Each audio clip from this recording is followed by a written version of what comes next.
하나님 앞에 예배하도록 하겠습니다. 사도신경으로 신앙 고백합니다.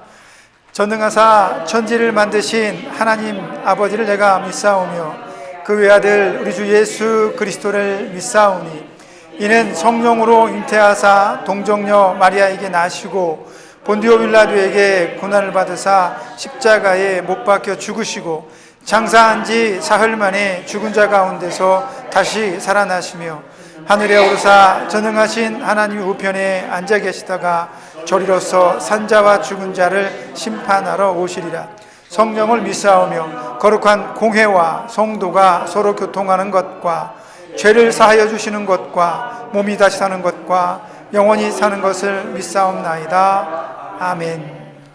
기도하겠습니다. 하나님, 내 삶이 다할 때까지 주 예수를 찬양하겠습니다. 내 마음속에 그런 기쁨이 있어야, 즐거움이 있어야 그것을 표현해내는 노래가 되지 않겠습니까? 오늘도 우리는 연약한 모습으로 여기 앉아 있으며 혹은 누워 있습니다. 때때로 어떤 생각이 나를 휘잡아 휘몰아쳐 끌고 가면 내가 원하지 않았던 생각으로 말하고 행동할 때도 있습니다. 그러나 하나님 붙잡아 주셔서 이 시간은 하나님께서 온전히 받으시는 나의 예배가 되게 하여 주옵소서. 그러므로 내 정신이 맑게 하시고 내 마음이 하나님만 바라게 하시며 내 모든 기억이, 내 추억이 하나님과 동행했던 아름다운 신앙의 일들을 기억하며 오늘도 하나님 앞에 나를 예배로, 제사로 올려드리게 하여 주옵소서. 그러므로 내 마음속에 일어나는 혼탁한 생각들, 나를 힘들게 하는 수만 가지 생각들, 나를 괴롭게 하는 내 육신의 연약함들 때문에 내 마음이 슬퍼지지 않게 하여 주옵소서. 내 팔이, 내 손이 움직이지 않아도 내 마음만큼은 하나님 앞에 드릴 수 있습니다. 내 모든 것을 하나님 앞에 내어놓을 수 있사오니 이 시간 우리를 받아주시고 하늘의 놀라운 은혜와 감격으로 우리에게 성령의 충만한 감동을 더하여 주옵소서. 세상은 혼탁합니다. 전쟁이 있고 기근이 있으며 풍랑과 불들로 인해서 수많은 사람들이 피신하고 도망치고 있습니다. 말 그대로 성경에 나오는 마지막 때의 모습과 흡사 비슷합니다. 그러나 우리는 이 세상을 위해 기도합니다.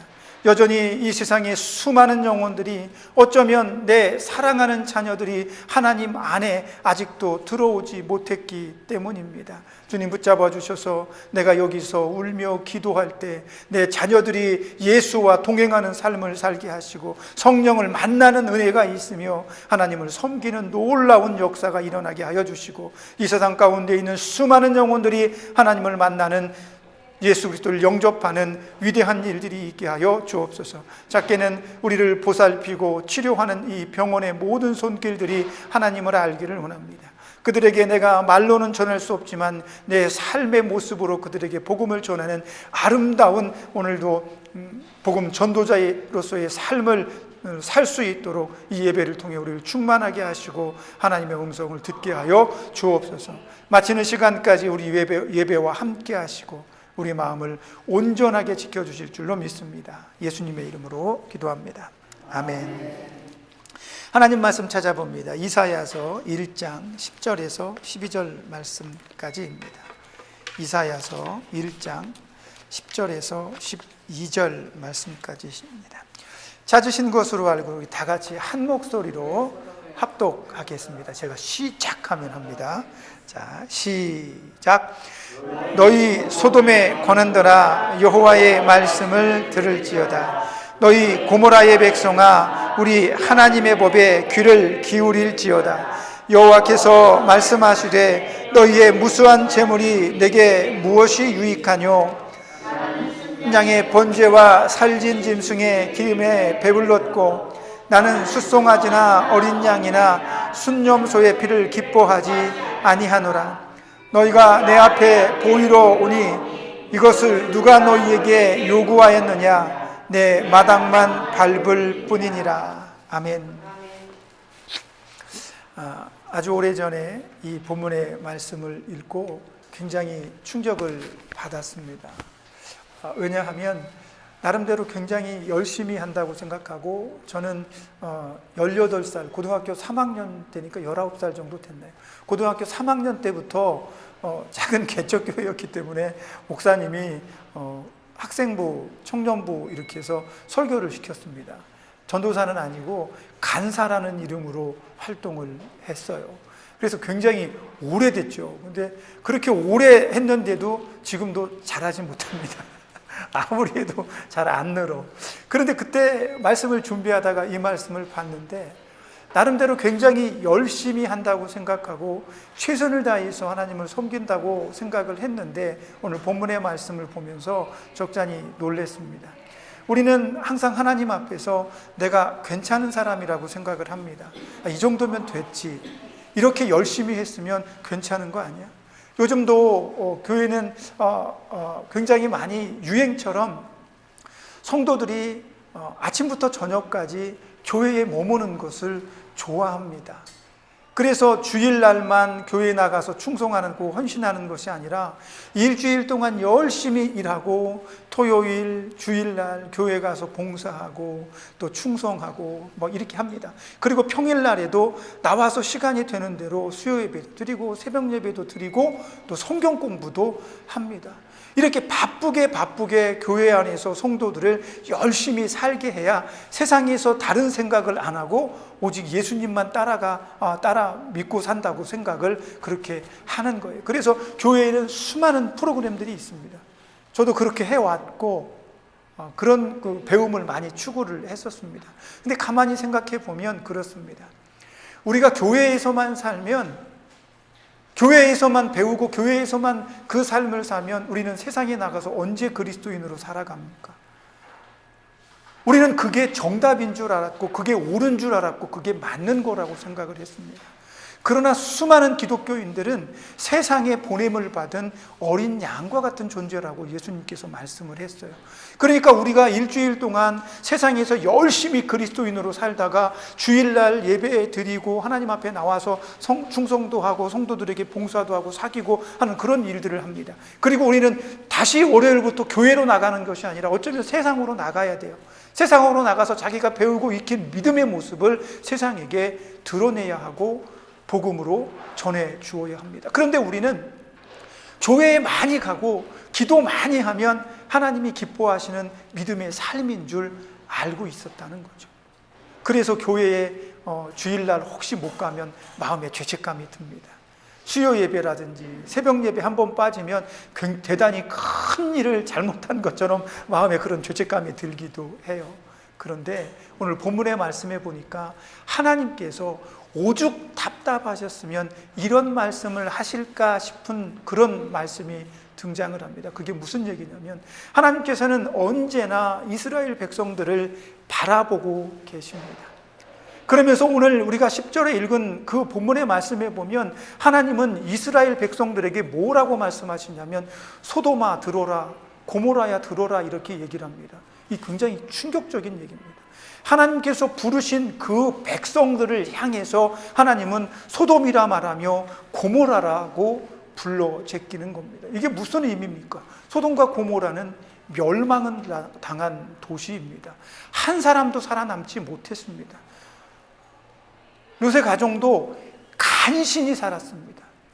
그만큼 그 도시는 죄악의 도시입니다. 그런데 그 죄악의 도시를 하나님이 선택해 부른 그 이스라엘 백성들을 향해서 부르고 있는 것입니다. 소돔아, 고모라야, 들어라. 그러면서 얼마나 기가 찬 말씀을 하시냐면, 너희가 내 성전에 예배하러 나오는 이 모든 것들이 내게는 역겹다라고 말씀하십니다. 보기 싫다는 겁니다. 너희가 나를 위해서 소를 잡고 양을 잡고 제물들을 잡아서 그 제물들의 기름을 하늘로 수없이 태워 올렸지만 난 그거 냄새도 맡기 싫어. 하나님께서 이렇게 이야기를 하고 계신 겁니다. 왜 그럴까? 하나님이 하라면서요. 하나님이 그렇게 하라고 했잖아요. 하나님이 시켜서 한 일인데 왜 하나님 내가 올려드리는 이 예배와 제사를 보기 싫다고 말하고 역겹다고 말하시나요? 하나님께서는 지금 그렇게 이야기를 하고 있는 것입니다.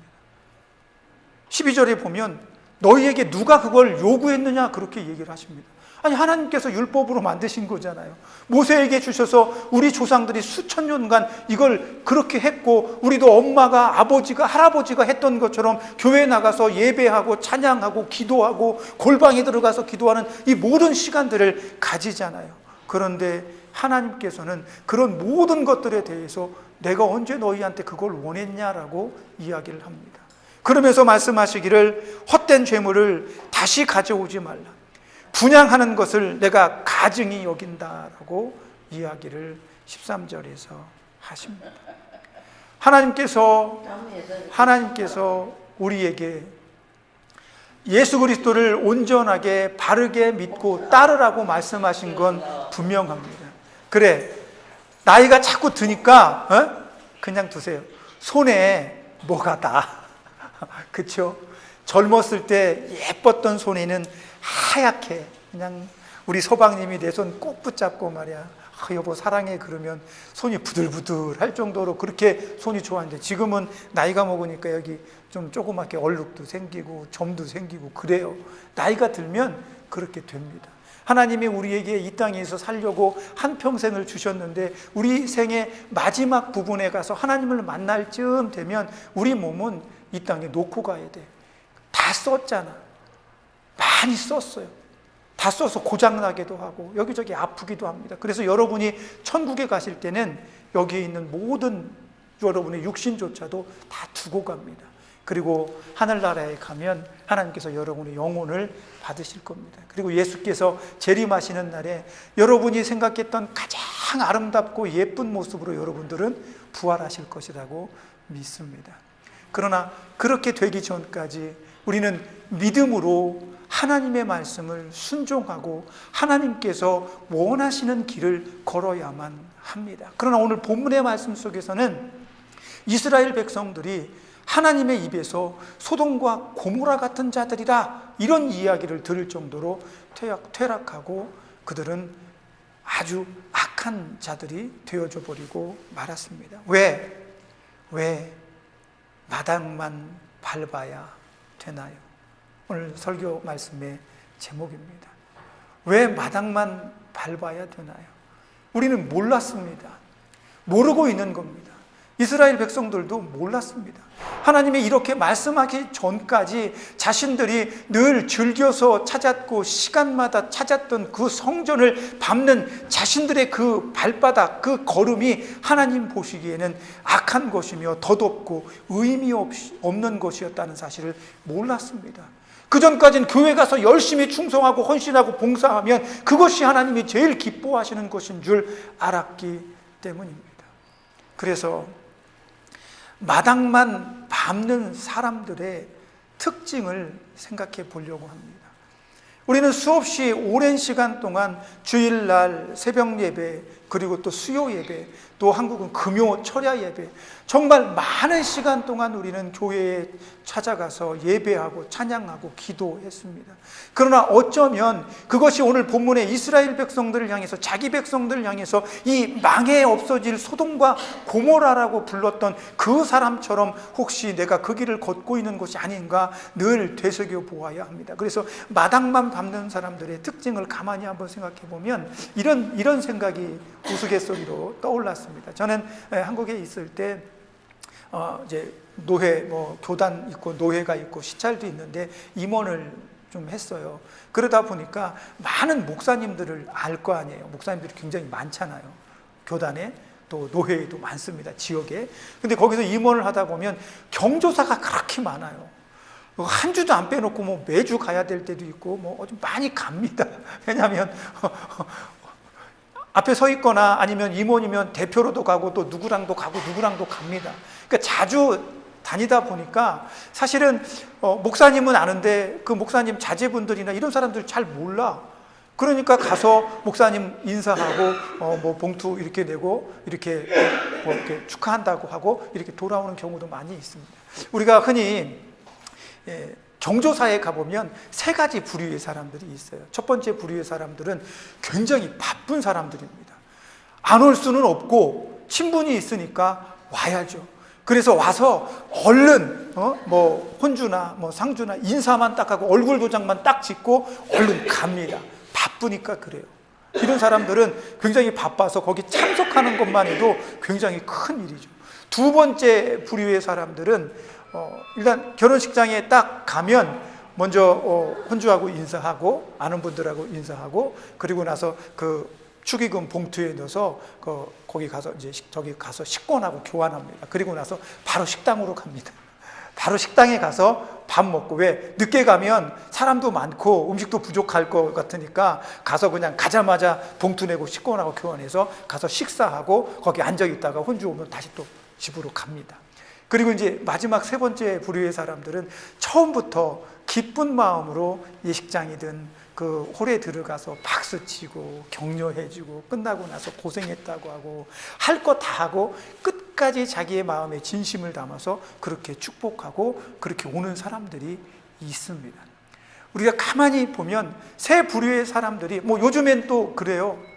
세태가 바뀌어서 안 오고 돈만 보내는 사람을 최고로 치기도 합니다. 그러나 우리 땐 그런가요?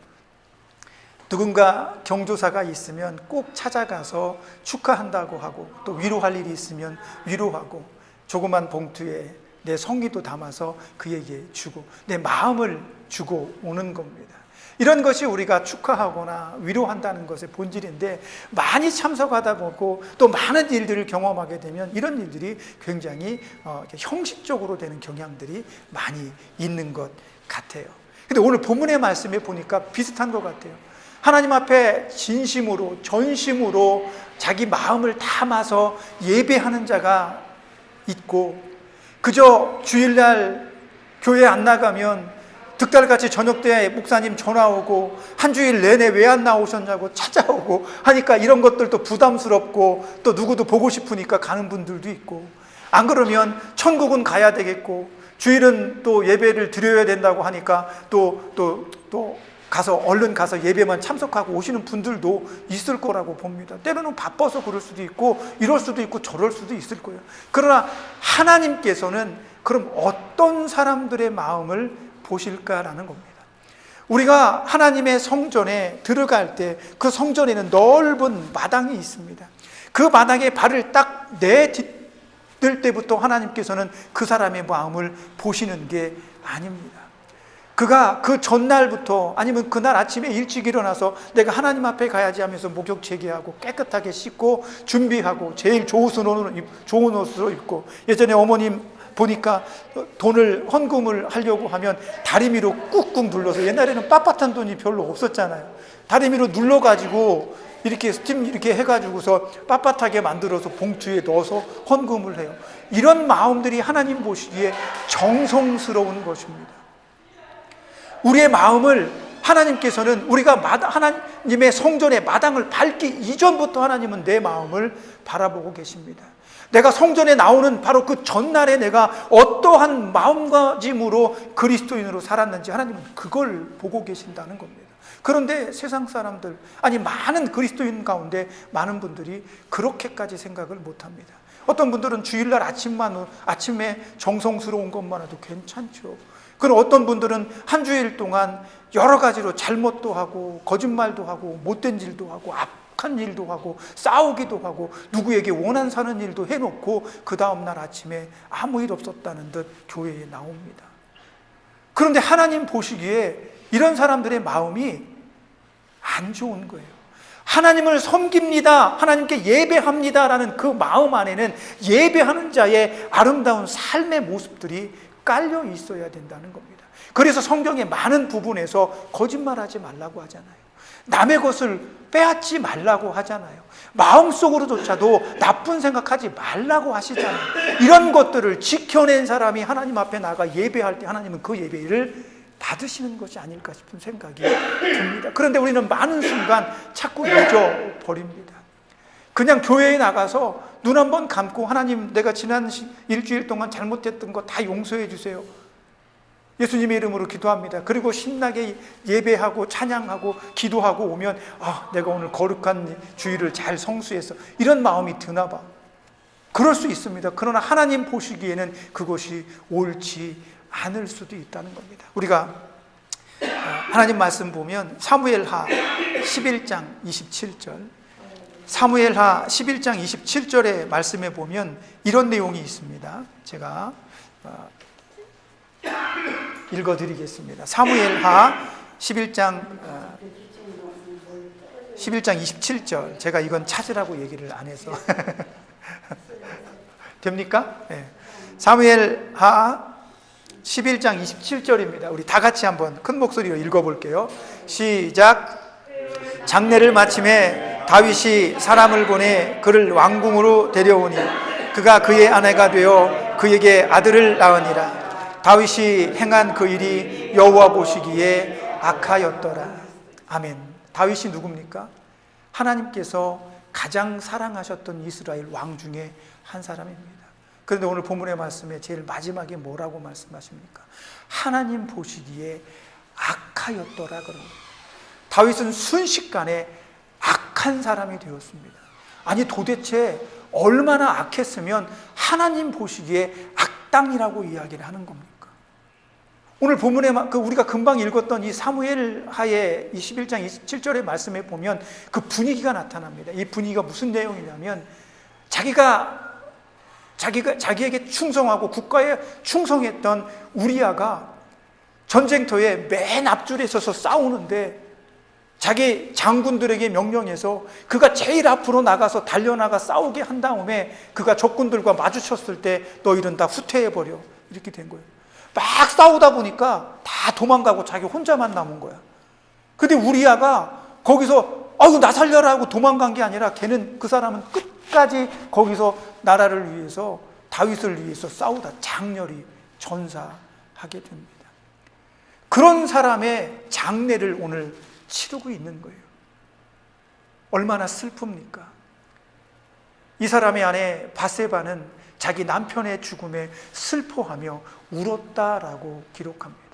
근데 저는 생각해 봅니다. 그 울음이 얼마나 진실할까? 왜냐하면 오늘 본문의 말씀에 보면 다윗도 마찬가지입니다. 내가 사랑했던, 내가 아꼈던 장수 우리아가 전사했다. 내가 이 사람의 장례를 아주 극진하게 치루어서 이 사람의 영웅적인 삶에 대해서 기리겠다라고 말하며 국가장으로 우리아의 장례를 치르고 있습니다. 그런데 그 장례를 치르고 있는 다윗의 마음속엔 어떤 마음이 있었을까요? 야, 이제 저 바세바의 남편 우리아도 죽었겠다. 장례가 끝나면 바세바는 내가 아내로 삼아야지. 이미 자기 아이를 가지고 있었으니. 그러니 다윗의 이 우리아를 애도하는 그 마음, 이 장례식이 제대로 된 슬픔이 있었겠습니까?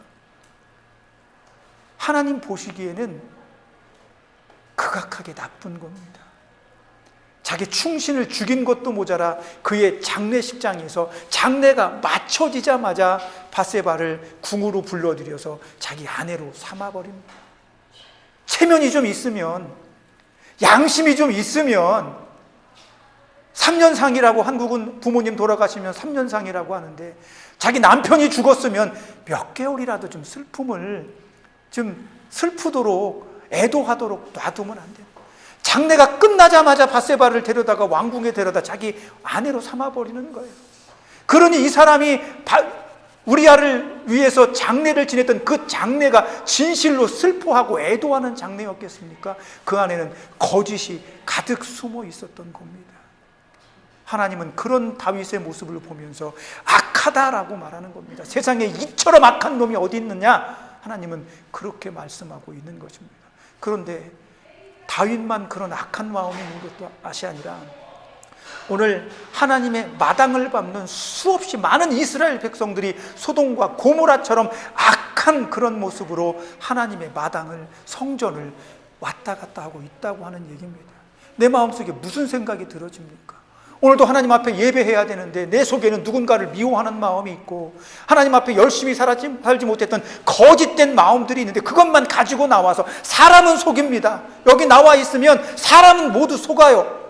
그러나 하나님은 절대로 속으시는 분이 아니잖아요. 그러니까 그 마음의 중심을 보고 다윗을 보고 악하다고 말하는 것입니다.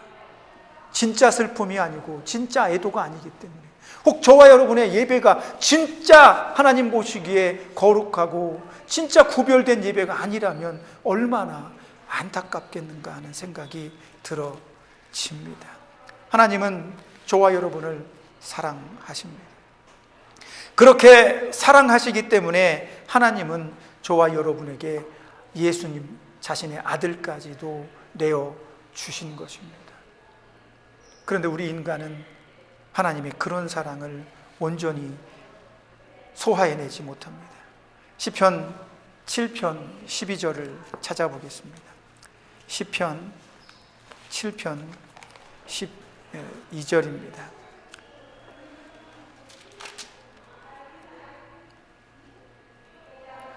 같이 한번 읽겠습니다. 시작. 사람이 회개하지 아니하면 그가 그의 칼을 가시며 그의 활을 이미 당기어 예비하셨도다. 아멘. 다윗이 써놓은 시편입니다. 영작으로 부르는 노래 이렇게 나옵니다. 다윗이 사울을 피해 도망다니고 그의 인생에서 하나님을 추억하며 하나님이 어떤 분인지를 잘 알고 있는 얘기입니다. 이게 무슨 얘기입니까? 사람이 회개하지 아니하면 하나님이 뭘 하십니까? 칼을 가신대요. 숫돌에 놓고 칼을 가는 거예요. 그리고 그를 향해서 활 시위를 잡아당겨서 겨누고 있다고 말씀하시는 겁니다. 이게 무슨 얘기입니까? 하나님 앞에서 온전하게 회개하지 않고 온전한 그리스도인의 모습으로 살아가지 않는 자들을 위해서 하나님은 칼을 날카롭게 갈고 있는 겁니다.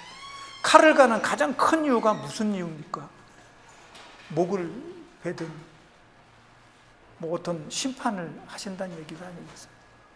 회개하지 않는 자들에게 하나님은 이토록 두렵고 무서운 모습으로 회개하지 않는 그 죄인들을 바라보시며 심판하는 날을 손꼽아 기다리신다, 이런 얘기입니다. 그러니 우리가 하나님을 온전하게 바라보지 못한다면 늘 사랑하시고 늘 용서하시고 내가 어떤 죄를 지어도 웃으면서 하나님 나 잘못했어요, 나 용서해 주세요, 하나님 저서 사랑하시죠, 예수님의 이름으로 기도합니다. 그럼 용서가 되나요? 될까요? 저 장담하지 못하겠습니다. 하나님이 여러분을 정말 사랑한다면 여러분이 큰 죄를 짓고 웃으면서 하나님 저는 용서받았습니다, 저는 자유합니다라고 말하면 하나님께서 용서하실 수 있겠죠. 그러나 그 사람의 마음속에 그렇게 진실함의 회개가 있다면 하나님 얼굴을 그 낯짝으로 못 보겠죠. 다윗이 바세바를 장례가 끝나자마자 데려와서 아내로 삼아 아들을 낳았도다, 이렇게 얘기를 합니다. 그 아들이 누굽니까? 죽었습니다. 다윗은 그 아들의 죽음을 보면서 이것이 자기의 죄인 것을 깨닫습니다. 하나님 앞에 내가 잘못했습니다. 하나님 내가 잘못했습니다. 차라리 나를 데려가시고 이 아들은 살려주십시오, 이렇게 눈물을 뿌리며 기도했습니다. 오죽하면 신하들이 왕이시여 제발 그러지 마십시오, 뭐라도 드셔야 되지 않겠습니까? 다윗은 그 아들이 죽을 때까지 물과 음식을 입에 대지 않고 굶어가며 금식하며 하나님 앞에 살려달라고 기도했습니다. 이게 진실함입니다. 하나님 앞에 회개한다는 것은 자기의 모든 죄를 딱 내려놓고 하나님 앞에 제가 죽을 죄를 지었습니다, 하나님 제발 용서해 주옵소서. 그런 기도로 하나님 앞에 용서를 받은 자가 하나님 나 행복합니다, 나 너무 즐겁습니다. 작은 죄는 괜찮을 것 같아요. 근데 큰 죄를 짓고도 자기는 회개기도 했으니까 다 용서받은 것처럼 행복해하고 즐거워하면 하나님 보시기에, 세상 사람들 보기에 안타까운 일입니다. 수많은 그리스도인들이 엄청나게 큰 죄를 짓고도 교회에 나가서 회개기도하고 용서받았습니다, 자유함을 누립니다, 좋습니다. 그러나 진실한 회개는 하나님께서 그 사람의 마음을 달아보시는 겁니다. 마찬가지로 저와 여러분이 오늘 예배에 나온 이 자리에는 정말 진실한 마음이 있어야 됩니다. 마음속에 억지로 나왔거나 그냥 누워있는 게 싫으니까, 병실에만 있는 게 귀찮으니까, 심심하니까 그냥 예배나 한번 나가보자. 그것도 좋습니다. 그러나 더 중요한 건 그 마음속에 비록 여기 병원에 우리가 예배하는 이 예배의 자리는 내가 섬겼던 교회의 그 아름다운 모습은 아니지만, 보잘것 없고 옆에 사람이 뭐라고 하고 또 딴소리도 하고 누군가는 소리도 지르고 누군가는 졸기도 하고, 이런 어수선한 이런 분위기에서 예배 드리는 것이 마음속에 충분히 하나님 앞에 거룩하게 느껴지지 않는다 할지라도 우리는 이 자리에 나오면서 하나님을 만난다는 심정으로 나와야 됩니다. 하나님 앞에 나와 있음을 고백해야 합니다. 그러니 얼마나 그 사람이 겸손해집니까? 얼마나 낮아집니까? 그 사람 마음속에는 얼마나 하나님에 대한 열망과 열정과 사랑함이 가득 담겨 있겠습니까? 그것이 하나님께서 우리에게 바라시는 예배자의 마음입니다. 이런 마음이 없이 하나님의 예배 자리에만 나가면 그 사람은 어쩌면 마당만 밟는 사람이 됩니다. 야, 너 안 와도 돼. 이런 말입니다. 쉽게 말하면. 그렇게 하려면 차라리 오지 마. 하나님께서 이렇게 얘기하시는 거예요. 와서 소리 지르고 나도 모르게 뭐라고 하고 이런 게 문제가 아니에요. 내 마음속에 사랑이, 하나님에 대한 존경과 사랑과 경외함이 들어있느냐는 겁니다. 오셔서 주무셔도 좋습니다. 졸으셔도 괜찮습니다. 그러나 중요한 건 단 몇 분의 그 시간이라도 여러분 마음속에 그 간절함에 하나님에 대한 사랑, 그 뜨거운 열망, 천국에 대한 어떤 소망들로 차 있으시다면 여러분이 어떤 모습이든 어떤 형편이든 하나님은 여러분을 기꺼이 받아 주실 것입니다. 야고보서 1장 14절에서 16절 말씀을 한 번 더 찾아보겠습니다. 야고보서 1장 14절에서 15절입니다. 찾으셨으면 우리 같이 한번 읽어보도록 하겠습니다. 시작. 오직 각 사람이 시험을 받는 것은 자기 욕심에 끌려 미혹됨이니, 욕심이 잉태한 즉 죄를 낳고 죄가 장성한 즉 사망을 낳느니라. 아멘. 욕심 때문에 그 사람이 사망에 이를 수도 있다라고 말합니다. 하나님은 누군가를 지옥에 보내기 위해서 시험하지 않습니다. 하나님 왜 이렇게 나를 시험해요? 그렇지 않습니다. 다윗이 하나님이 저를 시험해서 그렇게 됐습니까? 자기를 시험해서? 아닙니다. 자기 마음속에 욕심이 들어있는 거예요. 근데 이 욕심은 돈을 많이 사랑하는 욕심만 있는 게 아닙니다. 나에게 이로운 것을 찾는 것도 욕심이고, 나만 행복했으면 좋겠다고 하는 것도 욕심이고, 나만 편했으면 좋겠다라고 하는 것도 욕심입니다. 예수님보다 그 어떤 것을 예수님보다 사랑하면 그게 욕심이 되어져 버립니다. 처음엔 잘 모릅니다. 그런데 시간이 가면 그 욕심 때문에 자기가 죽고 있는 것을 하나님께서 발견해 내는 것입니다. 저와 여러분은 오늘도 아픈 몸을 입고 의지하여 예배하는 장소까지 나왔습니다. 여러분의 그 나아옴의 마음이 간절하고, 여러분이 더욱더 간절하게 천국을 소망하는 그 하루하루의 삶의 그 뭉쳐짐, 그것이 모아짐이 오늘 예배드림이 되어진다라고 믿습니다. 그러니 여러분 마음속에 진실한 마음, 여러분 마음속에 신령한 마음, 오직 예수 그리스도를 사랑하는 마음만으로 하나님의 성전을 찾으시길 바랍니다. 여러분이 눈을 감고 잠시 기도할 때도 그런 마음을 가지십시오.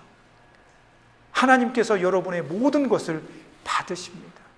우리가 힘들고 어렵지만 예배하러 나온 이 자리가 그저 마당만 밟는 그런 부류의 사람이 되어주지 않았으면 좋겠습니다. 하나님이 나를 사랑하시는 것만큼 나도 하나님 사랑합니다. 하나님 곧 뵐 텐데 뵙기 전에 여기서 좀 더 믿음으로 꽃단장 하시고, 내 마음의 믿음의 진실함과 갈급함과 하나님을 향한 열정과 열심이 여기서 계속 끌어오르게 하십시오. 그래야 하나님은 여러분의 모든 예배를 받으시고 여러분의 삶 속에서 언제나 여러분과 동행하시며 내 사랑하는 아들이여 딸이여 라고 말씀하실 것입니다. 기껏 예배 드리고 소돔과 고모라 같은 자들이여 라고 하는 엄청난 저주 같은 말 속에 빠지지 않게 되기를 예수님의 이름으로 부탁합니다. 그러므로 이 한 주간에 여러분의 입술에, 여러분의 마음속에, 여러분의 생각 속에 예수의 마음과 생각을 가지십시오. 좋은 말도 하시고, 웃어주시기도 하시고, 기뻐하시기도 하시고, 하나님 하늘을 향해서 손을 들고 하나님 감사합니다 라고 말하는데, 그 감사함이 하나님께서 눈물이 핑 돌 정도로 제가 나를 정말 사랑하는구나, 이런 여러분의 감사와 사랑의 고백이라면 하나님께서 얼마나 여러분을 기다리시겠습니까? 여러분을 만나시고 싶어 하시겠습니까? 이 한 주간도 그런 고백이 있는, 하나님의 성전의 마당을 밟는 헛인생이 아니라 늘 주님과 동행하며 성령을 모시고 사는 신실하고 거룩한 영을 가진 여러분이 되기를 예수님의 이름으로 축복합니다. 아멘. 기도하겠습니다. 하나님, 오랜 시간 동안 우리는 예배를 드렸습니다. 그러나 때때로 정말 내가 드린 그 예배도, 내가 한 그 예배도 마당만 밟았던 적이 있는 것 같습니다. 그래서 우리는 그 모든 기억들을 되살려 하나님 앞에 회개하고 용서를 구하며, 지금 내 마음이 얼마나 진실하고 얼마나 간절하며 하나님을 신령과 진정으로 사랑하고 있는지 고백하며 그런 믿음을 찾을 수 있도록 도와 주옵소서. 살아계신 하나님께서 오늘도 나의 일거수일투족을 바라보시며 나를 위로하시며 내가 올 때까지 천국에서 하나님께서 기다리시는 줄로 믿사오니 그 기다림에 합당한 삶을 살아내는 우리가 되게 하여 주옵소서. 예수님의 이름으로 기도합니다. 아멘. 기도하겠습니다. 우리 주는 살아 계십니다. 살아 있다는 것은 그분이 여전히 우리와 동행하며 내 옆에서 숨쉬고 함께 하신다는 겁니다. 그 살아계신 하나님을 믿기 때문에 우리는 절대로 세상으로 나아갈 수가 없는 것입니다. 살아계신 예수님을 두고 우리가 어떻게 예수님을 등질 수가 있겠습니까? 그러니 우리 마음속에 진실하게 하여 주옵소서. 세상에 살다 보니 때가 묻고 죄가 묻어서 무뎌진 그 감정으로 하나님을 섬기는 것이 아니라 오늘도 새로운 감성, 오늘도 새로운 마음으로 하나님을 발견하게 하시고 예수를 찾게 하여 주옵소서. 비록 내 육신은 늙었지만 내 마음은 새 것처럼 빛나게 하여 주옵소서. 그 새 마음으로 이 한 주간도 예수를 찾고 하나님을 섬기며 하나님의 말씀과 기도로 우리의 삶을 이끌려가게 하여 주옵소서. 그러기 위해서 성령님 도움이 필요합니다. 내가 할 수 있는 것이 아니라 내 안에 성령께서 나를 강권적으로 붙잡아 주셔서 내 입술을 주장하시고 내 생각을 주장하셔서 악한 사단에게 내 마음을 빼앗기지 않게 하여 주셔서 오직 진실하고 신령과 진정으로 예배하라고 하셨던 그 마음을 품어 오늘도 하나님의 백성으로 살아나가며 이 한 주간도 이 병원에 믿지 않는 사람들에게 복음의 사람이 어떻게 살아가는지를 보여줄 수 있는, 믿음의 사람들이 어떻게 사는 것인지 저들에게 증거할 수 있는 그런 모습으로 우리 모두 살아내게 하여 주옵소서. 주께서 붙들어 주셔서 이 한 주간도 힘들고 어렵지만 그 아름다운 삶을 살아 승리하게 하여 주옵소서. 주께서 함께 하실 것을 믿습니다. 예수님의 이름으로 기도합니다. 아멘. 이제는 우리를 죄에서 구속하신 예수 그리스도의 구속의 은혜와 하나님 아버지의 크신 사랑하심과 성령님의 감동 감화 내주하시며 교통하시는 은혜의 역사가 날마다 하나님의 사람으로 오늘도 진실되게 말하며 거짓이 없고 하나님 보시기에 아름답고 귀한 백성으로 살기를 원하는 여기 모인 하나님의 백성들, 자녀들 머리 위에, 저들이 사랑하는 자녀들과 가정 위에, 저들을 돕고 치료하는 병원의 모든 손길들 위에, 우리가 사랑했던 충성했던 교회들 위에, 이 나라 이 민족 위에 이제로부터 영원까지 함께 있을지어다. 아멘.